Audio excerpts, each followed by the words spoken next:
हम बात कर रहे थे मेल रिप्रोडक्टिव सिस्टम में, और मेल रिप्रोडक्टिव सिस्टम में कल की जो क्लास हुई थी उसमें थोड़ा सा टॉपिक हमारा अभी बचा हुआ है। पहले वो कंप्लीट करेंगे और उसके बाद हम फीमेल रिप्रोडक्टिव सिस्टम कंप्लीट करेंगे।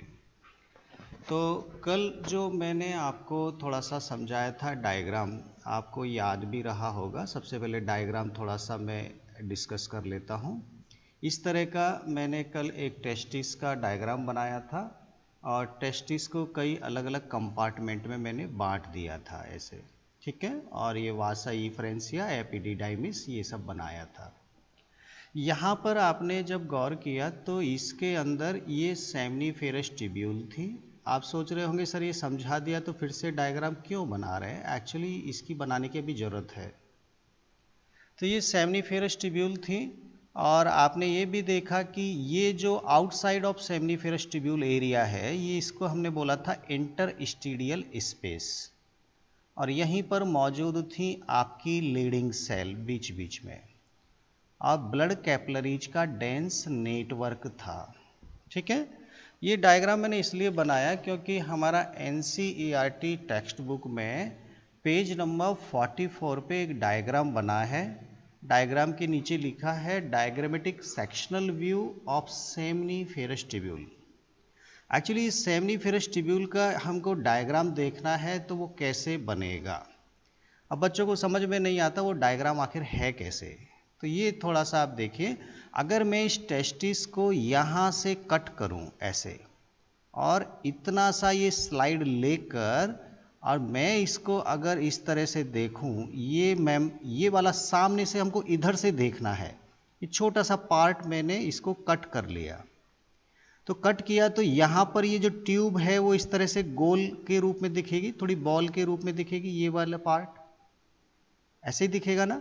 और जो इसमें ब्लड कैपिलरीज जो आपको पहले ऐसे गोल गोल दिख रही थी, अब वो आपको थोड़ी सी बिखरा हुआ नेटवर्क दिखेगा। तो देखिए कैसे दिखेगा, ये सेमनीफेरस ट्यूब्यूल आपको इस तरह से एक बॉल के रूप में दिखेगी यहाँ पे, और ये वाली सेमनीफेरस ट्यूब्यूल आपको ऐसे बॉल के रूप में दिखेगी। और ये जो ग्रीन कलर से मैंने अभी स्पेस बनाया है, ये जो इंटरस्टीडियल स्पेस है, एक्चुअली वो आपको यहाँ पे दिखेगा।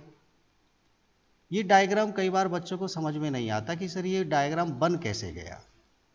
ये इस तरह से हो सकता है इसमें सेमनीफेरस ट्यूब्यूल और हो तो वो सेमनीफेरस ट्यूब्यूल आपको ऐसे दिखेगी। सपोज एक और है, चार हैं, तो वो ऐसे दिखेगी। तो केवल इस कंपार्टमेंट को आपने सामने से, जब इसमें ट्यूब ऐसे जा रही है तो सामने से इसको कट किया तो हमको ये ट्यूब ऐसे दिखेंगी, ठीक है ना। और ये ग्रीन कलर से जो बनाया वो यहाँ इंटरस्टीडियल स्पेस हो जाएगा ये वाला। तो इस स्पेस में तो आपको लीडिंग सेल दिखाई देंगी।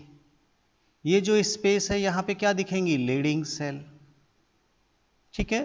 और इसमें आपको दिखेंगी ब्लड कैपिलरीज का नेटवर्क। ये मान लीजिए मैंने रेड कलर से इसको बनाया, ये आपके ब्लड कैपिलरीज का नेटवर्क दिखेगा इस तरह से। यहाँ बहुत सारी ब्लड कैपिलरीज मौजूद है, और हो सकता है कुछ इम्यूनोलॉजिकल, कुछ इम्यूनिटी वाली सेल भी हो सकती है, लेकिन मेन सेल तो यही है। ये लीडिंग सेल, ये वाली क्या है, लीडिंग सेल, ठीक है। इनको आप लीडिंग सेल बोल सकते हैं, लीडिंग सेल। ये आपकी जो है ये सेमिनीफेरस ट्यूब्यूल हो गई, सेमिनीफेरस ट्यूब्यूल। और सेमनीफेरस ट्यूब्यूल के अंदर अगर बात करते हैं तो इस लेयर में यहाँ पर आपके दो टाइप की सेल हैं। एक है आपके सर्टोली सेल और दूसरी है स्पर्मेटोगोनिया सेल। यहाँ सर्टोली सेल और spermatogonia, this cells are found inside the seminiferous tubule. तो इस तरह से आप ये डायग्राम को समझने की कोशिश करो। ये डायग्राम आपने देखा है एनसीईआरटी टेक्स्ट बुक में पेज नंबर 44 पे बना हुआ है। अब यहाँ पे जो स्पर्मेटोगोनिया है वो डिवाइड करेंगी और मेल गैमिट बनाएंगी। तो मेल गैमिट कहाँ पे आएंगे, इस जगह पे आएंगे ना, यहाँ पे बन बन के इस जगह पे आएंगे। तो इसी को अगर हम एनलार्ज्ड व्यू, थोड़ा और माइक्रोस्कोप से इसको बना के देखें सपोज मैंने इस ट्यूब को यहाँ से लेकर यहाँ तक काट के देखना ये वाला पोर्शन, केवल इतना सा पार्ट अगर मैं इसको काट के देखूं तो ये कैसा दिखेगा, ये आपको समझ में आना चाहिए। पहले तो देखो ये टेस्टिस मैंने काट के देखा तो ऐसा दिखा, हाँ, ये है sectional view of seminiferous tubule. ये वाला जो डायग्राम है वो सेमिनिफेरस ट्यूब्यूल का है, और ये वाला डायग्राम भी स्पेशली सेमिनिफेरस ट्यूब्यूल का ही है। थोड़ा सा मैंने इसमें इंटरस्टीडियल स्पेस ले लिया, ये आपके सेमिनिफेरस ट्यूब्यूल की वॉल आ जाएगी, और यहाँ स्पर्मेटोगोनिया सर्टोली सेल आएंगी, और इधर जो कैविटी है, स्पेस है, इसमें बन रहे आपके मेल गैमीट्स भी फोटो में आ जाएंगे। तो ये वाला फोटो जब आप देखेंगे तो पेज नंबर 47 पे ये वाला कुछ इस तरह का जो मैंने अभी पार्ट आपको ये काट के बताया, ये कुछ इस तरह से आपको दिखाई देगा। ये वाला पोर्शन, इसमें क्या क्या दिखेगा, एक आपका ये पार्ट दिखेगा, सेमिनिफेरस ट्यूब्यूल की दीवार आपको दिखेगी। सपोज मैंने ये दीवार ऐसे बना दी, ये सेमिनिफेरस ट्यूब्यूल की दीवार हो गई, ठीक है, समझ में आ रहा है। यहां पर मैं मान लीजिए लीडिंग सेल बना देता हूं, और यहां पर मैंने ब्लड कैपिलरीज का नेटवर्क बना दिया। ये वाला देखिए, यही वाला पोर्शन तो है, यहां ब्लड कैपिलरीज का नेटवर्क है, यहीं पर आपके लीडिंग सेल मौजूद है। ये आपकी दीवार हो गई ये वाली, और इसके अंदर क्या लगी है, इसके अंदर लगी है आपके स्पर्मेटोगोनिया और सर्टोली सेल। ये सेल लगी हैं इसके अंदर, स्पर्मेटोगोनिया और सर्टोली सेल। अब जब ये स्पर्मेटोगोनिया से गैमीट बनते हैं, ये एक डिप्लॉयड सेल है स्पर्मेटोगोनिया, इससे जब डिवीजन होता है, गैमीट बनते हैं, तो कुछ अलग अलग नाम आएंगे। अभी चूंकि हमने गैमीटोजेनेसिस नहीं पढ़ा है, इसलिए हो सकता है आपको ये नाम अलग लगे, सब समझ में आएगा। पहले प्राइमरी स्पर्मेटोसाइट बनता है, सेकेंडरी स्पर्मेटोसाइट बनता है, फिर स्पर्मेटिड बनते हैं, फिर स्पर्मेटोजोआ बनता है। ये हमको बहुत आराम से समझ में आएगा, अभी डरने की जरूरत नहीं है। तो कहीं ना कहीं इन सेल के डिवीजन से वो सेल भी बन रही हैं। ये मान लीजिए प्राइमरी स्पर्मेटोसाइट हो गई है, सेकेंडरी स्पर्मेटोसाइट ये हो गई, फिर कुछ स्पर्मेटोजोआ बन गए पूंछ वाले, हाँ, इस तरह से ये। तो ये डायग्राम आपको समझ में आना चाहिए। और बीच बीच में इनमें क्या है, सर्टोली सेल जो इनको न्यूट्रिशन दे रही हैं। ये मान लीजिए सर्टोली सेल है, इसको न्यूट्रिशन दे रही है, ये सर्टोली सेल है, इसको न्यूट्रिशन दे रही है, ये सर्टोली सेल है। तो यहाँ पे हम बात करेंगे तो आपके स्पर्मेटोगोनिया होगा, ठीक है। और एकाध सेल को बोल दीजिए कि ये भाई आपके सर्टोली सेल है, ऐसे बना दीजिए। एक को फिर बोल दीजिए प्राइमरी स्पर्मेटोसाइट, फिर किसी को बोल दीजिए सेकेंडरी स्पर्मेटोसाइट, किसी को बोल दीजिए स्पर्मेटिड, और जो पूंछ वाले बनाए उनको बोल दीजिए स्पर्मेटोजोआ। तो ये पूंछ वाले जो स्ट्रक्चर बन रही है, ये मेल गैमीट, ये इसके अंदर यहां पर बन रहे हैं, और फिर वो ट्यूब से निकल निकल के थ्रू द टेस्टिस रीटी वासा इफ्रेंशिया में आएंगे, और वासा इफ्रेंशिया से जाके एपिडिडाइमिस में जाएंगे। आई थिंक आपको पेज नंबर 44 का डायग्राम अब समझ में आएगा, और पेज नंबर 47 का डायग्राम भी आपको समझ में आएगा। ये डायग्राम्स बड़े काम के हैं, एग्जाम में पूछे जाते हैं, और ये कैसे बने मैंने आपको समझाने की कोशिश किया, ठीक है। अब कल जब हमने मेल रिप्रोडक्टिव सिस्टम देखा तो कुछ एसेसरीज ग्लैंड के बारे में बताना अभी बाकी है। चलिए वो टॉपिक भी हम थोड़ा पूरा करते हैं। जब मेल रिप्रोडक्टिव सिस्टम हमने पढ़ा तो हमने देखा कि इधर का जो टेस्टिस था, इधर का जो टेस्टिस था, यहाँ से वासा डिफरेंशिया आई, इधर से वासा डिफरेंशिया आई, यहाँ पर आपका यूरिनरी ब्लैडर था, ये लूप बना के इधर यूरेथ्रा में आके खुली, इस तरह का था लूप बना के। ये पोजीशन थी हमारी कल, ये यूरेथ्रा था, यहाँ पे आके खुल रहा है। तो यहाँ पर इस जगह पर अगर मैं हाईलाइट करूं, इस एरिया में 3 तरह की ग्लैंड्स हैं जो अपना सीक्रेशन मेल गैमीट के साथ मिक्स करती है। मेल गैमीट मतलब वो स्पर्मेटो जो अभी बन के आए, उनके साथ ये 3 अलग अलग टाइप की जो ग्लैंड है वो अपना सीक्रेशन यहाँ मिक्स करती हैं ताकि इन गैमीट्स को न्यूट्रिशन मिल सके, ये मोर एनर्जेटिक हो जाए और इनका मूवमेंट इजीली हो। थ्रू द यूरेथ्रा इनका मूवमेंट भी होना है, इनको आगे जाना है। तो कौन कौन सी ग्लैंड के नाम मैंने बताए, पहले वो याद करते हैं। नंबर 1 हमारा था bulbo urethral gland, bulbo urethral gland. इनकी अगर हम काउंट करें तो ये एक्चुअली पेयर में होते हैं, मतलब छोटी छोटी सी 2 ग्लैंड होती हैं, या हम बोलेंगे 1 पेयर। ठीक है। बल्बो यूरिथ्रल ग्लैंड को एक नाम और दिया गया है, एक साइंटिस्ट ने इनका फंक्शन बताया था, इसलिए उनके आधार पे इस बल्बो यूरिथ्रल ग्लैंड को हम एक नाम और देते हैं, काउपर ग्लैंड, काउपर ग्लैंड। चाहे आप बल्बो यूरिथ्रल ग्लैंड बोलिए, चाहे आप काउपर ग्लैंड बोलिए। वो कहाँ होती हैं वो भी मैं डायग्राम बना के समझाऊंगा, पहले नाम समझ लेते हैं। पहली ग्लैंड बल्बो यूरिथ्रल ग्लैंड, इसका दूसरा नाम काउपर ग्लैंड। कितनी होती हैं? 1 पेयर होती हैं। कहाँ होती हैं? यूरिथ्रल लगा है, मतलब यूरेथ्रा से जुड़ी हुई होती हैं, यूरेथ्रा से जुड़ी हुई होंगी, वो हम डायग्राम बना के समझाएंगे। ठीक है। दूसरी जो ग्लैंड है वो है आपके सेमाइनल वेसिकल, सेमाइनल वेसिकल्स। ये भी कितनी होती हैं? 1 पेयर होती हैं, या हम बोले तो ये 2 होती हैं, एक लेफ्ट साइड में होगी, एक राइट साइड में होगी। 2 वासा डिफरेंशिया आ रहे हैं, तो 2 वासा डिफरेंशिया से जुड़ी हुई ये सेमाइनल वेसिकल होती हैं। ठीक है। इनकी पोजीशन को भी हम लोग डिस्कस करेंगे। और एक्चुअली ये वो ग्लैंड है जो इन मेल गैमीट को, जो स्पर्मेटो जो अभी बन के आ रहे हैं, इनको सबसे ज़्यादा न्यूट्रिशन देने का काम यही करती हैं। और ये तीनों ग्लैंड का जो कंप्लीट सीक्रेशन है, उस सीक्रेशन का अकेले ये 70% पार्ट खुद सीक्रेट करती है, मतलब सबसे ज़्यादा सीक्रेशन इसी का आता है, लगभग 70% के आसपास। बाकी 30% जो सीक्रेशन है वो आपके बल्बो यूरिथ्रल ग्लैंड और जो तीसरी ग्लैंड है उसके द्वारा आता है। तीसरी ग्लैंड केवल एक ही है, सिंगल है, और उसका नाम है प्रोस्टेट ग्लैंड। उसका नाम क्या है? Prostate gland. केवल एक है, सिंगल, केवल एक। तो ये 3 मेल एसेजरीज रिप्रोडक्टिव ग्लैंड्स कहलाती हैं।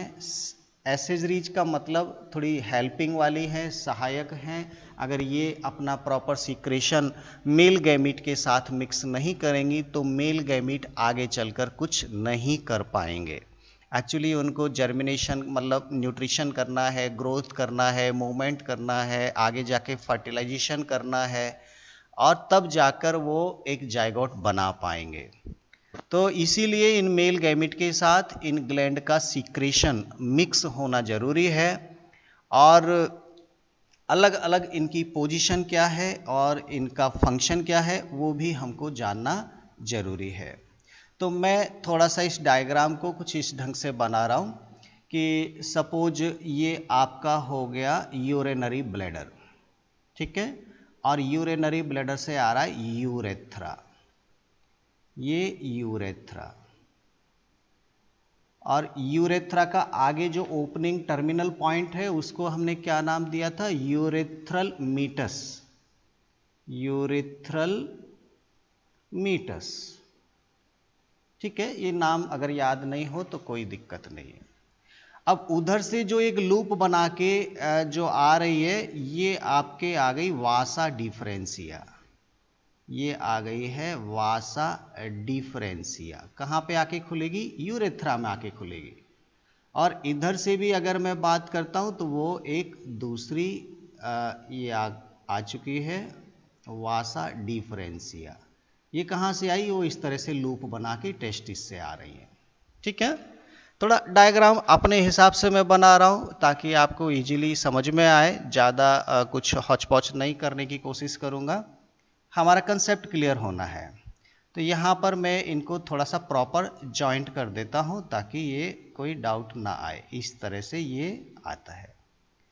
अब ऊपर से जो यूरिनरी ब्लैडर है, यहाँ तो इंस्फिंक्टर होता है, इसमें से होके यूरिन आता है और इधर से आपके स्पर्मेटोजोआ आते हैं जो टेस्टिस के द्वारा बनाए गए हैं, वो इधर से आएंगे।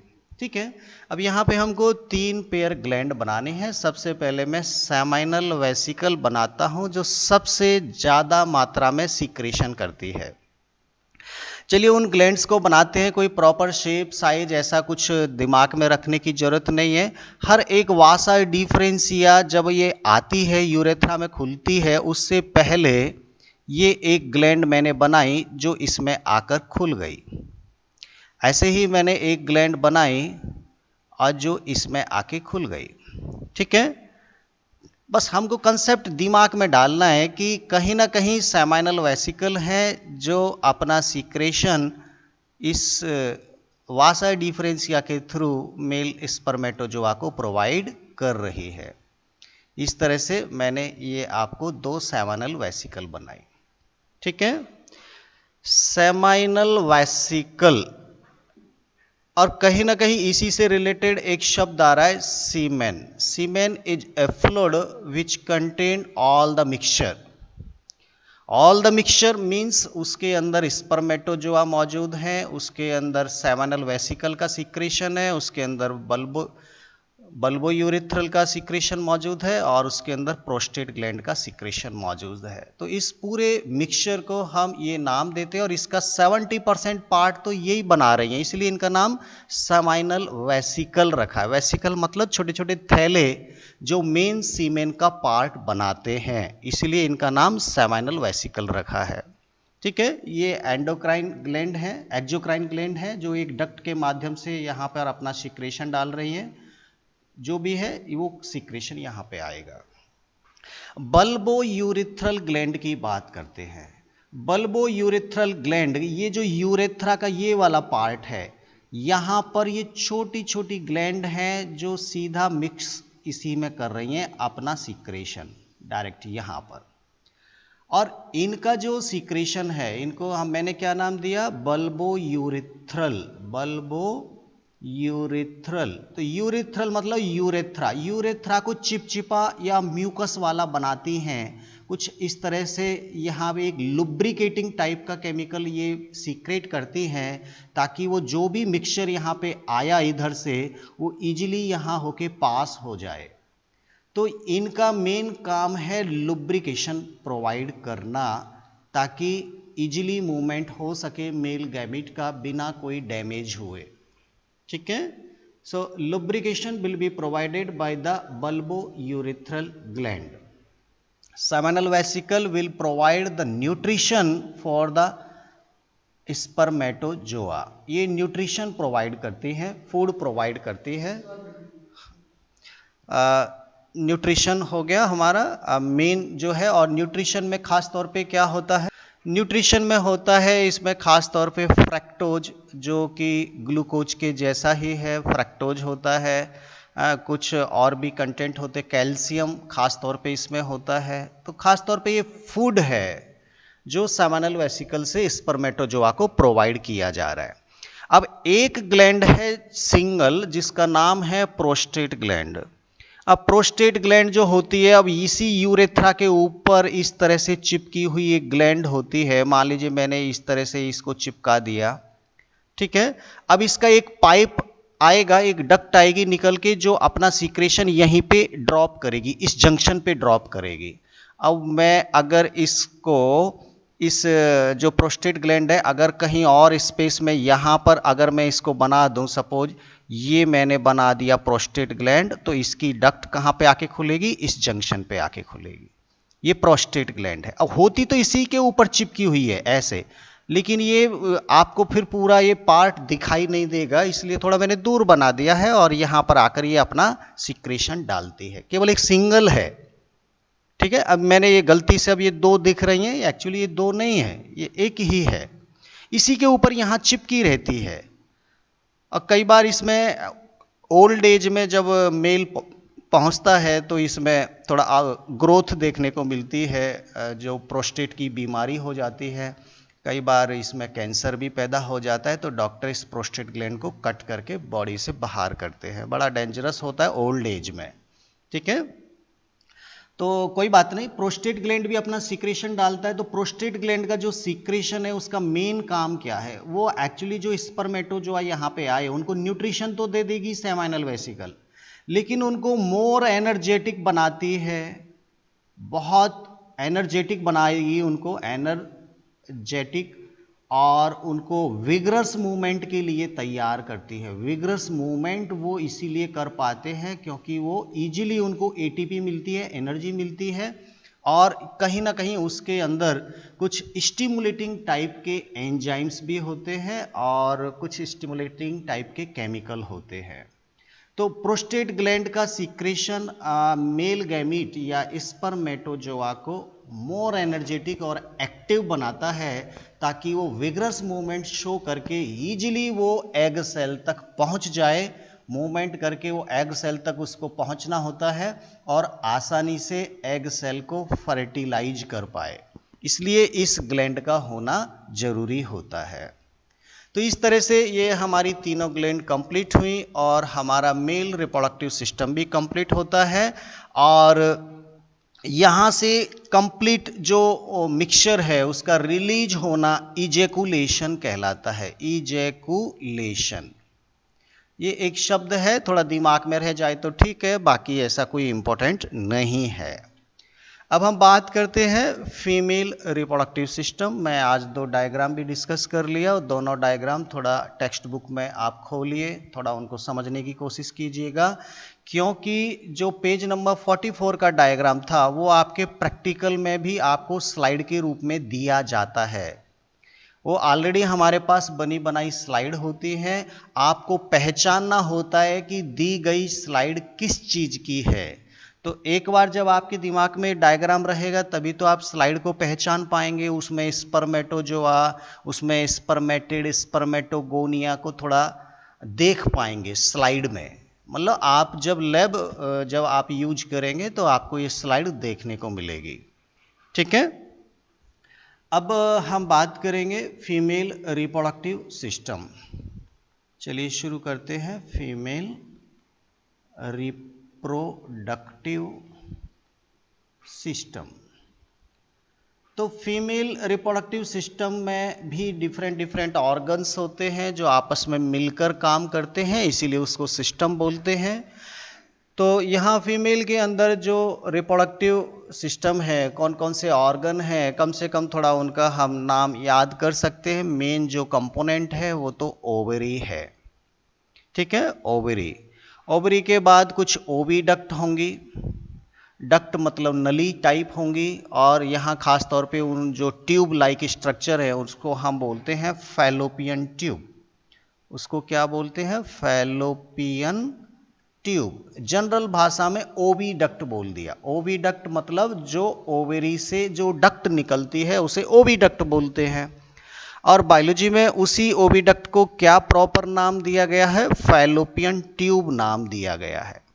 इसके बाद चूंकि हम क्लास 10th में भी पढ़े हैं, हमारा मेन जो पार्ट होता है जिसमें बेबी का ग्रोथ देखने को मिलता है वो कंपोनेंट है यूटेरस। ध्यान देना, ये यूटेरस है, और जब किडनी से यूरिन जिसमें आता है वो यूरेटर है। तो ये थोड़ा सा एक जैसे नाम लगते हैं, लेकिन आप थोड़ा दिमाग में आपके कंसेप्ट क्लियर भी होगा। Uterus is the female reproductive organ. और हम बात करेंगे, एक और डक्ट यहाँ पे मौजूद रहेगी जिससे हम बोलते हैं cervix. Cervix is a canal by which male gamete can transfer and it is also known as birth canal। Birth canal भी इसको हम बोलते हैं। तो ये सर्विक्स की बात करेंगे। इसके अलावा कुछ एक्सेसरीज ऑर्गन भी हम फीमेल रिप्रोडक्टिव सिस्टम में शामिल कर सकते हैं, जैसे मेमरी ग्लैंड। मेमरी ग्लैंड जो बेबी को फीडिंग के लिए इस्तेमाल होते हैं और मिल्क सीक्रेट होता है। तो मेमरी ग्लैंड को भी हम फीमेल रिप्रोडक्टिव सिस्टम में शामिल करते हैं। बिना इसके उस इन्फेंट का डेवलपमेंट नहीं हो सकता जिसका उस फीमेल ने बर्थ किया है। तो mammary gland also included in the female reproductive system. देखते हैं कैसा होता है फीमेल रिप्रोडक्टिव सिस्टम। तो फीमेल के पास जो पेल्विक रीजन होता है, लोअर एब्डोमेन पार्ट होता है, वहाँ छोटी छोटी साइज की 2 ओवरी उसके पास होती हैं। हाँ, ये बहुत ज़्यादा लंबी चौड़ा कोई ऑर्गन नहीं है ओवरी, केवल 2 से 4 सेंटीमीटर लंबा छोटा सा पार्ट होता है पेल्विक रीजन में इनसाइड द बॉडी। इसको लोअर टेम्परेचर की ज़रूरत नहीं होती, ये अंदर ही होता है। तो मैं यहाँ पर ये 2 ओवरी बनाने की कोशिश कर रहा हूँ। ये ज़्यादा बड़ी नहीं है, फिर भी बहुत इम्पोर्टेंट ऑर्गन है एक फीमेल के अंदर। इसी ओवरी के अंदर बनते हैं ओवम, फीमेल गैमिट। तो ये ओवरी हो गई। ओवरी से जुड़ी हुई यहाँ पर इस तरह की एक ट्यूब होती है। पहले इस ट्यूब का ये फनल जैसा पार्ट होता है और फनल जैसा पार्ट थोड़ा एक बड़े से पाइप में इस तरह से खुलता है। ये बड़ा पाइप है और ये बड़ा पाइप आगे जाकर थोड़ा नैरो हो जाता है, इस तरह से नैरो हो गया। देखिए यहाँ ये मैंने थोड़ा चौड़ा बनाया है, यहाँ मैंने थोड़ा पतला कर दिया है इस तरह से। ठीक ऐसे ही ये जो ट्यूब है ये आगे फनल की शेप की होती है, फिर ये आगे एक बड़ा सा चौड़ा सा पाइप होता है जो आगे जाकर छोटा हो जाता है इस तरह से।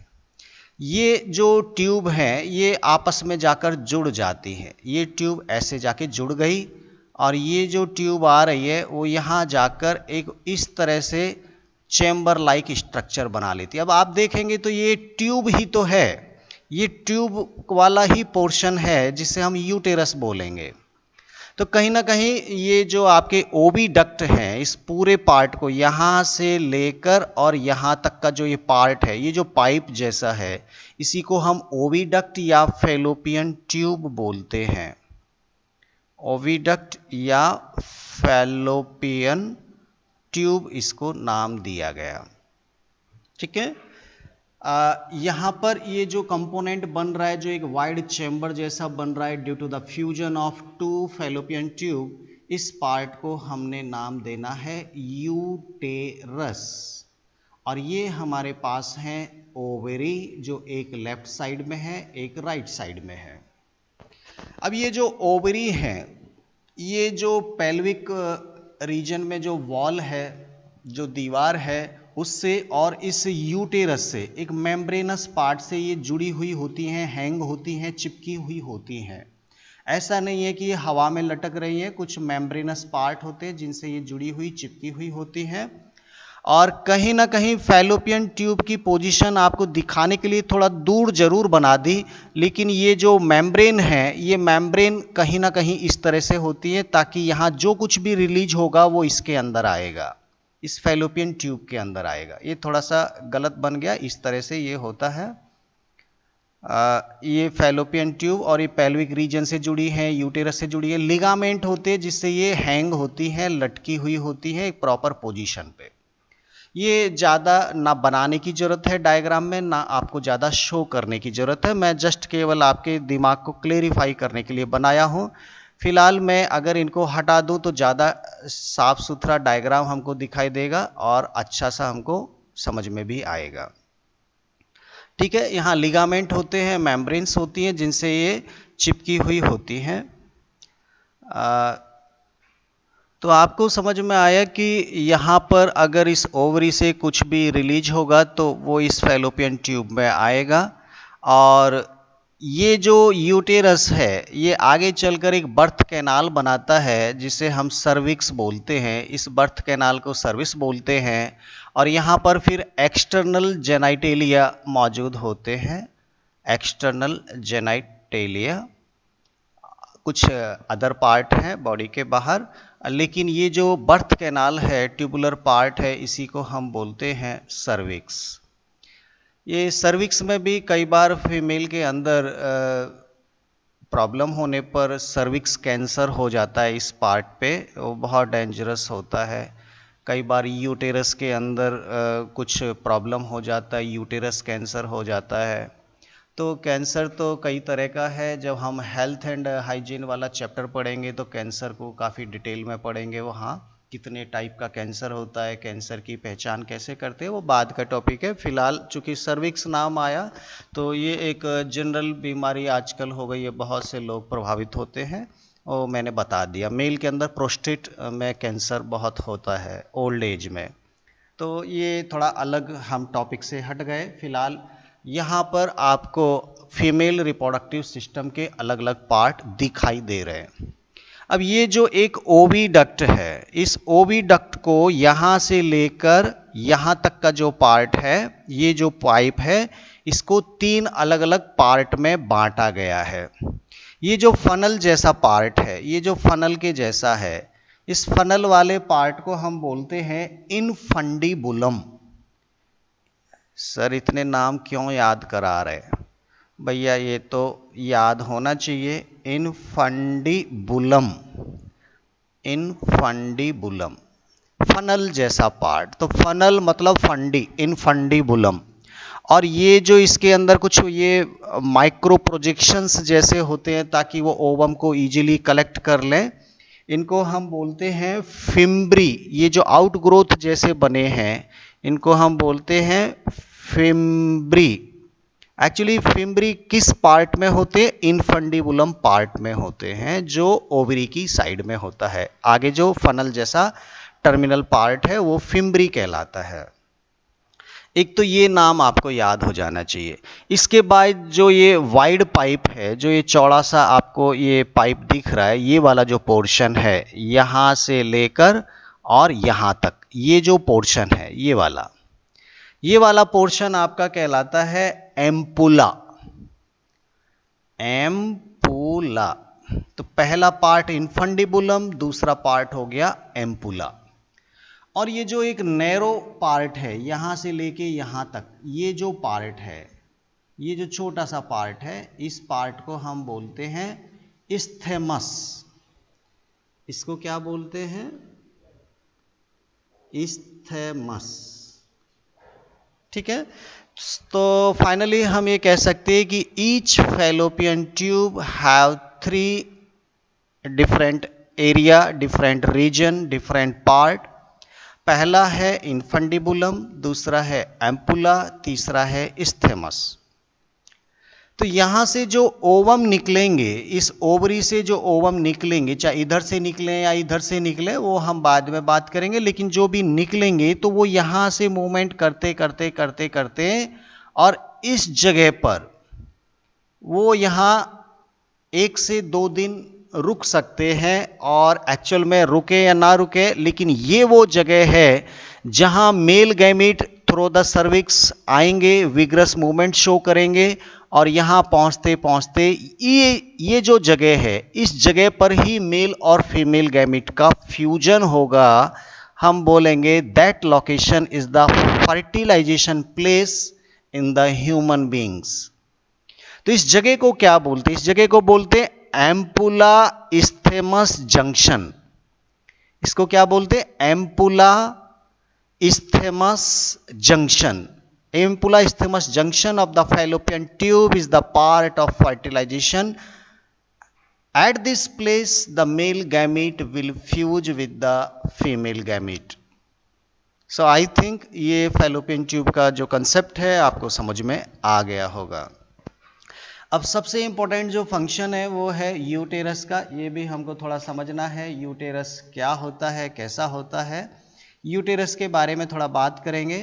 तो कहीं ना कहीं मैं अगर इस डायग्राम को दोबारा से बनाने की कोशिश करूं तो ये हमारा फैलोपियन ट्यूब इधर से आ रहा है और इधर से भी हमारा फैलोपियन ट्यूब आ रहा है। ठीक है, ऐसे मैं इसको बनाऊं तो ये ऊपर की दीवार तो ये जुड़ जाएगी सीधी, और ये आ जाएगी कुछ इस तरह से। तो ये पार्ट हो गया हमारा यूटेरस, और थ्रू द सर्विक्स ये बॉडी के बाहर हो जाती है। ये यूटेरस हमको समझना है। यूटेरस में जो ये सबसे बाहर जो ये लेयर बन रही है, जिसे मैं इस तरह से ये डॉटेड लाइन से ये थोड़ा शो कर रहा हूं, ये जो आउटर लेयर है यूटेरस की, ये जो आउटर लेयर मैंने ब्लैक कलर से अभी बना रहा हूं, ये हमारी कहलाती है पेरीमेट्रियम। पेरी का मतलब बाहर, आउटर, ये हमारी कहलाती है पेरीमेट्रियम लेयर। यूटेरस की दीवारें, ये जो है इसकी वॉल जो है, ये काफ़ी इंपॉर्टेंट है, इनके बारे में क्वेश्चन पूछा जाता है। ये जो सबसे आउटर लेयर है इसे हम बोलते हैं पेरीमेट्रियम। पेरी मतलब बाहर की, चारों तरफ जिस लेयर से यूटेरस कवर्ड है उसे हम पेरीमेट्रियम बोलते हैं। ठीक है। इसके बाद यहां पर स्मूथ मसल्स का बहुत ही थिक ये इस तरह से एक लेयर पाई जाती है और इस एरिया में स्मूथ मसल्स होती हैं। देखिए मसल्स भी मैंने आपको जब पढ़ाई थी तो क्लास 9th में भी था, 11th में भी था। 3 टाइप की मसल्स होती हैं हमारी, लेकिन यहाँ पर जो मसल्स हैं वो हैं आपके स्मूथ मसल्स। तो ये जो मसल्स का लेयर है चारों तरफ यूटेरस के, इस लेयर को हम बोलते हैं, चूंकि मसल्स को हम मायो, आपने पढ़ा था एक्टिन और मायोसिन प्रोटीन, तो मायो शब्द जब भी आए वो मसल्स से रिलेटेड होता है, तो इसीलिए इसको हमने नाम दिया मायोमेट्रिन। मायोमेट्रिन, मेट्रियम बोलेंगे, मायोमेट्रियम, TRUM। पेरीमेट्रियम बाहर हो गई, मायोमेट्रियम भी ये अंदर की लेयर हो गई, पेरीमेट्रियम के अंदर। और सबसे अंदर एक थिक और स्पॉन्जी टाइप का इस तरह का एक टिश्यू यहां पर देखने को मिलता है, एक लेयर यहां पर देखने को मिलती है। ये इस तरह से मैं इसको बना रहा हूं, थिक और स्पॉन्जी लेयर सबसे अंदर होती है। और यहां पर ब्लड कैपिलरीज का डेंस नेटवर्क पाया जाता है। इस जगह पर ब्लड कैपिलरीज बहुत ज्यादा रिच यहां पाई जाती हैं। ये सबसे अंदर की लेयर होती है और इस सबसे अंदर की लेयर को हम बोलते हैं एंडोमेट्रियम। क्यों? क्योंकि ये सबसे अंदर पाई जाती है, इस लेयर को हम बोलते हैं एंडोमेट्रियम। और ये तीनों मिलकर यूटेरस की वॉल बनाते हैं, यूटेरस की वॉल बनाते हैं। सबसे बाहर पेरीमेट्रियम। मायोमेट्रियम में कौन सी मसल्स हैं? स्मूथ मसल्स हैं, ध्यान देना, स्मूथ मसल्स हैं यहां पे। और एंडोमेट्रियम थिक और स्पॉन्जी होता है, थिक होता है, स्पॉन्जी टाइप का होता है, और ब्लड कैपिलरीज का डेंस नेटवर्क होता है, डेंस नेटवर्क। ये इसकी खासियत है एंडोमेट्रियम की।